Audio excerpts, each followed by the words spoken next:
All right, we are about to pull back the curtain on the modern economy. We're going to uncover the single invisible engine that powers the world's most dominant companies. Now, it's a force that's hiding in plain sight, and trust me, once you see it, you'll never look at business the same way again. So let's start with a puzzle. You've got Google, Disney, and McDonald's. On the surface, they couldn't be more different, right? One sells search, another sells stories, and the last one sells burgers. But what if I told you that's not what they're really selling? The true answer to what they have in common, well, that's the secret to their incredible power. You see, the whole secret is this massive shift in what we even consider valuable. For centuries, power meant owning physical things, factories, warehouses full of inventory, big office buildings. But today, the most valuable assets in the world, you can't even touch them. They are economic rights, things like patents, the right to access a platform, or a license to use an idea. This is the new rule of the game. To really get our heads around this, let's start with a company we all think we know inside and out. But what McDonald's actually sells is one of the biggest and, frankly, most brilliant surprises in business history. So you walk in for a Big Mac, right? But that multi-billion-dollar machine isn't actually running on beef patties.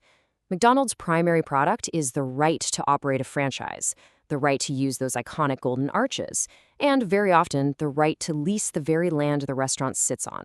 They're a rights company that just happens to serve food. Think about how genius that is. By selling the right to operate, McDonald's basically outsourced all the risk and the headaches of running thousands of individual stores. This model allowed them to scale across the entire globe at a speed that would be totally impossible if they were just in the business of flipping burgers. It's a perfect illustration of the power of owning rights over assets. And here's the thing, that McDonald's model, it wasn't some quirky one-off exception. It is the foundational blueprint for the biggest tech titans of our time. They just gave it a digital upgrade. This whole asset-light model has been perfected by Silicon Valley. I mean, just look at Uber. It's the world's largest taxi company. It moves millions of people every single day, and yet it doesn't own a single car in its massive fleet. And it's the exact same story with Airbnb, one of the biggest names in hospitality.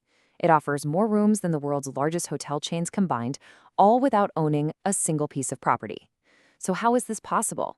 How can these giants dominate industries without owning any of the essential stuff? Well, the answer is they've mastered selling a purely digital right, the right for a driver and a rider to connect, or for a host and a guest to find each other and make a transaction. They don't own the cars or the houses. They own the connection itself.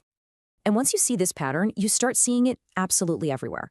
Amazon makes a fortune selling sellers the right to access its huge marketplace. Apple charges developers for the right to be in the App Store. Google's entire empire is built on selling advertisers the right to get in front of its users. Even Visa and MasterCard, they don't lend money, they just sell banks the right to use their payment network. It's all about controlling access. This whole idea of selling rights goes way beyond just physical services. It's just as big in the worlds of entertainment and software. But here, it's not really about the right to connect, it's about the right to experience. Just think about Netflix and Spotify. They built their empires not by creating every single movie or song, but by getting the licenses that give you temporary access. What you're really buying isn't the content itself, but a subscription for the privilege to stream it. And then you have the absolute master of this domain, Disney. A movie's box office is just the start. The real profit comes from licensing the right for other companies to put Spider-Man on a backpack or Iron Man in a video game. And this model, this is the very foundation of software. Microsoft's dominance came from selling you a license, basically permission to use Windows and Office, a key that unlocks the digital tools we all use every day. So when you put all these pieces together, from fast food to big tech to Hollywood, a single really powerful truth about our world just clicks into place. This is it. This is the fundamental operating system of modern power and wealth. The game is no longer about owning the most stuff, it's about controlling the most valuable rights. These are the new building blocks of power. The right to access a platform, license a character, use intellectual property, or process a financial transaction. These invisible, intangible rights are the real assets controlled by the world's most powerful companies. And this all brings us to a final, really thought-provoking question. Every time you stream a movie, use an app, or even post something on social media, you are participating in this massive economy of rights. So as we navigate this world, it's really worth asking ourselves, In an economy where ownership is shifting from the physical to the intangible, what is it that you truly own?